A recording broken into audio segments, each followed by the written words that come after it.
Good evening and welcome to the Business Day. I'm Andrea Chisholm.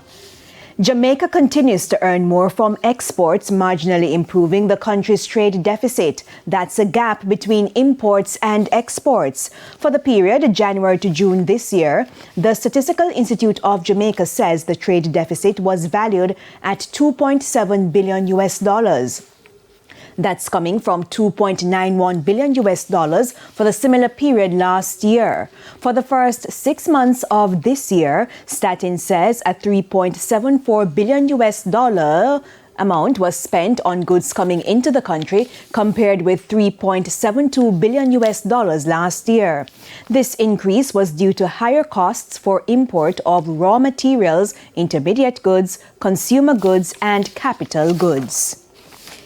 And Jamaica earned $1 billion from exports versus $805 million, a 123.7% increase in export of crude materials, excluding fuels, and a 10% increase in the value of mineral fuels played a significant role. Now, CIBC First Caribbean International Bank is rebranding to adopt the name of its parent company, Canadian Imperial Bank of Commerce, CIBC.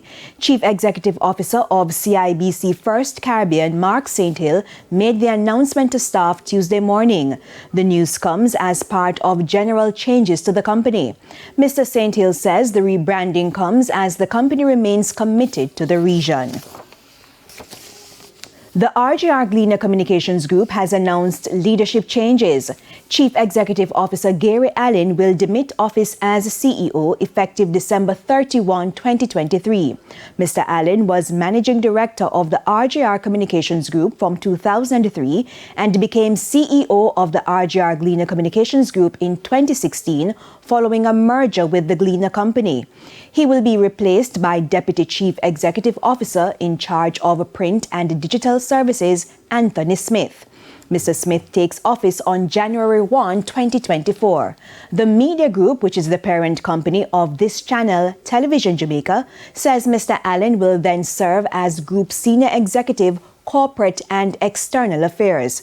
He will work closely with Board Chairman Joseph M. Matalon and the new CEO. Mr. Allen will lead the regulatory and policy-making interface of the group, especially relating to digital switchover. In the meantime, Chief Strategy Officer for RJR Gleaner, Christopher Barnes, has resigned as Director of the Board of the parent company. He will also demit office as CSO on December 31. The company says he will continue as a consultant with the group. The Jamaican dollar lost a cent by the end of trading on Tuesday. Banks and cambios are selling the greenback for an average $156.08. The Canadian dollar is going for $113.72. $189 is the average cost for the pound, while it's costing $168.88 for the euro. And to the stock market now, the JSE index gained 4,914 points today, while the junior market index gained 2 points. Among the 45 winners, Margaritaville Turks, Everything Fresh, Regency Petroleum, Productive Business Solutions US dollar shares, and Consolidated Bakeries. The 49 losers were led by JMMB Group 7.25%, Paramount Trading Jamaica, First Rock Real Estate Jamaican Dollar, Berger Paints, and Cygnus Real Estate Financial. 12 stocks ended the session at the same price they started trading. And that's it for the Business Day. I'm Andrea Chisholm. Good evening.